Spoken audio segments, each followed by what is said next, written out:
Jokanyo e piny owacho kaachiel gi apisa mag riwruok mag piny owacho e kaunti ma Kilifi ochiwo siem kotenore gi midhiero mar ngaji e kauntino kaluwore gi koso koth kuom kinde malach.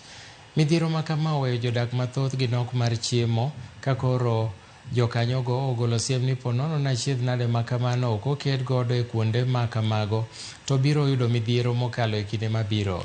Komishona mar kaunti ma Kilifi Josephat Biwott ma en jakom mar kamati moyiedhi e kauntino oyango ni kech kod oro oduoko piny yuto mar bando nyaka tamalo 33 ka bende owacho ni nok mar pi gi chiemo osekelo midhiero e sub-kaunti ma Ganze, Kaloleni gi Magarini.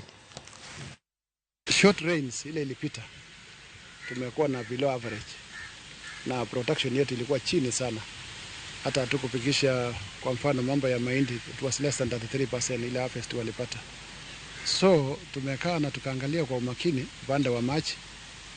Tumeona kwamba ile maji iko sasa itapakisha tu in the next 1 or 2 months itakuwa imeisha, especially on the areas of Kanza, Kaloleni na Magarini. Currently we are not that okay in terms of food security. Once the health department talks about increased number of malnutrition within the health facility, that means our communities don't have enough food at the household level, and then so this needs partners and people to come forward for intervention.